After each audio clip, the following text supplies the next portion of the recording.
how many Hindus they cherish the love of Ahlul Bayt.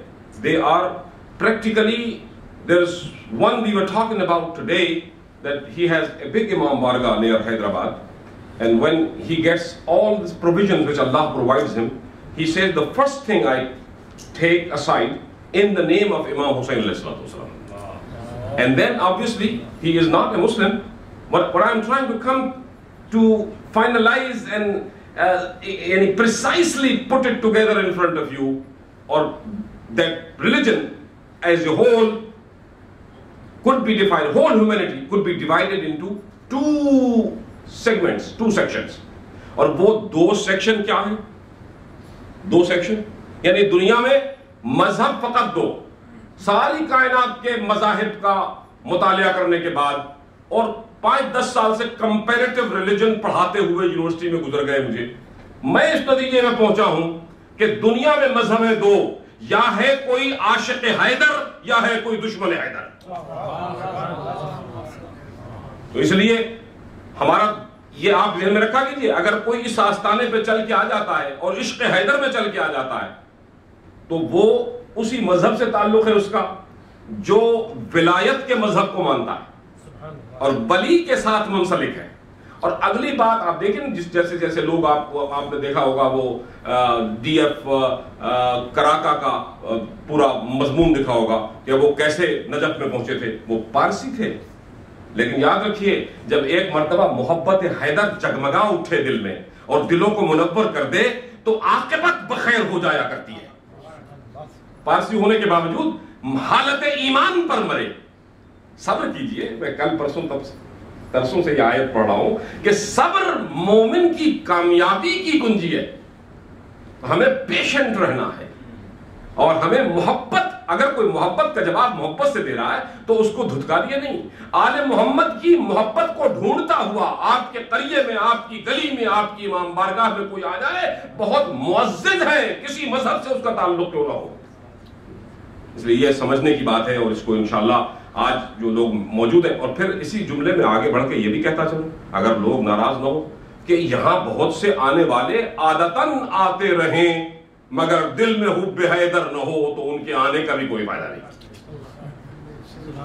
ان کے آنے سے بھی کوئی فرق نہیں پڑتا، کیونکہ دروازہ یہ باب محبت کھلتا ہے خانہ دل میں.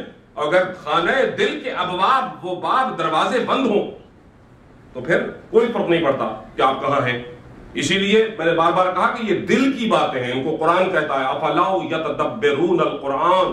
اگر عملا قلوب اقفالها، کیا تمہارے دلوں پہ تالے پڑے ہوئے ہیں؟ تو دلوں کے تالے کھولو گے تو محمد و آل محمد کی عظمت سمجھ میں آئے گی. انہوں نے عبادت کا جو طریقہ بتایا، کل میں آپ کے سامنے بتا رہا تھا کہ حضرت یونس کا ذکر میں نے کیا تھا اور کہ اللہ اپنی مخلوق کو کتنا پسندیدہ رکھتا ہے.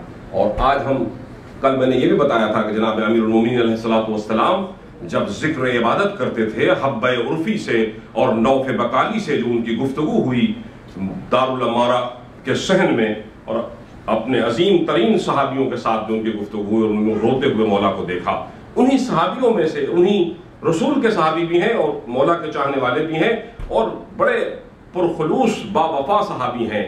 اللہ یہ نبی کے با وفا صحابیوں کو ہماری طرف سے ہزار بار درود و سلام، بلند آواز سے صلوات پڑھیے.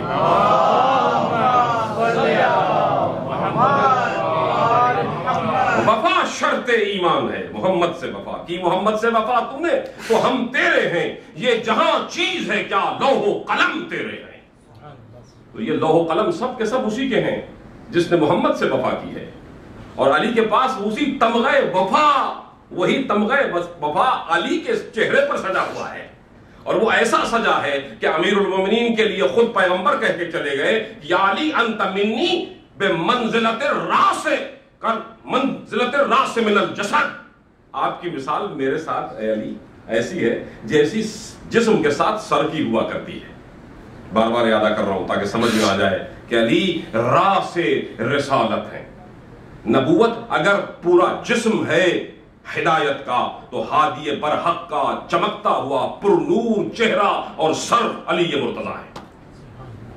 وہ پہچانیے. اسی لیے ضروری ہے جناب علی مرتضیٰ کو پہچاننا, اور جنہوں نے پہچانا ہے انہوں نے پہچانا. اور پہچانوانے کے لیے میں آپ سے پہلے بھی کہہ رہا ہوں کہ جو جتنا توحید کو پہچاننا مشکل ہے, اس کے بعد رسالت کا اقرار کرنا اور نبی کو مان لینا. بہت سے لوگوں کے اندر بت بیٹھے ہوئے تھے, کوئی یہ کہتا تھا کہ یہ تو کل تک ہم نے یہیں کھیلتے ہوئے دیکھا تھا, یہ ہمارا بچہ ہے. جو چچا تھا وہ کہتا تھے کہ اب میں ان کو اپنا نبی کیسے مان لوں. تو کوئی کہتا تھا ہم نے تو کسی فرشتے کو آتے ہوئے نہیں دیکھا. تو معلوم ہوا کہ نبوت کا ماننا بھی بڑا مشکل امر تھا, اور نبی کو بہت زیادہ اذیت بھی دی گئی. پھر جو تیسری منزل تھی ولایت کی, اور ولی کا ذکر قرآن اپنے لفظوں میں اس طرح کر رہا ہے, الذین آمنوا الذین یقیمون الصلاۃ ویؤتون الزکاۃ وہم راکعون. جو لوگ حالت زکات میں رکوع دیتے ہیں. پوری کائنات کی ہسٹری کو, اسلام کی ہسٹری کو کھنگال ڈالیے, سب کے سب یہ کہتے ہوئے نظر آتے ہیں کہ کچھ لوگوں نے اس طرح کی کوشش کرنے کی کوشش کی تو وہ بھی ناکام ہو گئی. اور ایک فقط جناب علی مرتضیٰ کی ذات گرامی ہے کہ جو اس معیار پر پوری اترتی ہے, اور وہ ولی ولایت کے موضوع پر ایک اللہ, انما ولیکم اللہ ورسولہ, ایک تمہارا ولی اللہ ہے. اور ولی کے ہی لفظوں میں, عام لفظوں میں مولا کہتے ہیں. مولا کسے کہتے ہیں؟ مولا اللہ کو بھی کہتے ہیں, مولا رسول اللہ کو بھی کہتے ہیں, مولا علی کو بھی کہتے ہیں. یہ وہ منزل ہے, مولائیت وہ منزل ہے جہاں یہ تینوں ہمارے آقا موجود ہیں. اللہ ہمارا خالق ہے, وہ محمد و آل محمد کا بھی خالق ہے. پھر رسول اللہ اللہ کے پیغمبر ہے, غایت تخلیق دو عالم ہے, اور جناب علی مرتضیٰ اسی غایت تخلیق عالم کے جسم کا سر مبارک ہے.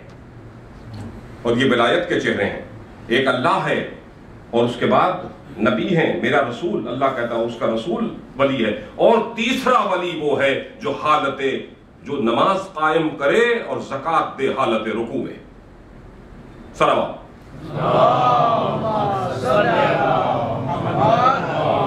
آپ نے دیکھا ہوگا نا کہ لوگ عام طور پر کبھی کبھی آپ کہتے ہیں نا مولا علی نے, تو کہتے ہیں یہ کیا مولا کی رٹ لگائی ہوئی ہے. یہ مولا کی رٹ بھائی ہماری نہیں ہے, یہ قرآن کی رٹ لگائی ہوئی ہے, جس کو تم رمضان میں اتنا پڑھتے ہو. اللہ سب کو پڑھنے کی توفیق عطا فرمائے. تو اس پہ بھی غور کر لیا کرو کہ یہ ٹائٹل مولا کا خود اللہ نے اپنے لیے لیا, رسول کو بھی دیا, اور اسی ٹائٹل کو علی کے لیے بھی مختص فرمایا. اور پھر یہ ٹائٹل ولایت کا ایسا ہے کہ اگر کوئی جزوی معنوں میں بھی, آج کی دنیا میں جزوی معنوں میں بھی ولی بننا چاہے, جس کو آج مسلمان بہت سے لوگوں کو ولی مانتے ہیں, ہم ان کے پاس کسی سے جا کے پوچھیں تو وہ کہتے ہیں کہ یہ ہم نے در اہل بیت سے امیر المومنین علی ابن ابی طالب کے دروازے سے بھیک مانگ کے لی ہے. تو جزوی ولایت بھی میرے آقا اور مولا مشکل کشائے عالم کا صدقہ ہے. جو بڑے بڑے کرامات کرنے والے ولی و بزرگ ہیں, وہ بھی جناب امیر المومنین علیہ السلام کے نام سے انہوں نے, یہ اس کے نام کی دین ہے, برکت ہے جو ولایت کے منزل پہ وہ پہنچے. اور مگر وہ ولایت مطلقہ نہیں ہے, وہ ولایت تو, اور اس ولایت مطلقہ کا کمال ہے. آج ہمارے سامنے ایک مومن آئے, وہ کہنے لگے قرآن مجید میں فلاں جگہ یہ لکھا ہوا ہے کہ رسول اللہ صلی اللہ علیہ وآلہ وسلم سے اللہ نے کہا ہے کہ تم سے جب لوگ غیب کے بارے میں پوچھیں تو ان سے کہو کہ مجھے غیب کا علم نہیں ہے, اور غیب السماوات والارض کو اللہ کے سوا کوئی نہیں جانتا. تو یہ تو کلام پاک میں موجود ہے, تو اس کو ہم کیسے ان کو سمجھائیں؟ میں نے کہا دیکھیے, قرآن مجید کا تدبر کے لیے کہا گیا ہے.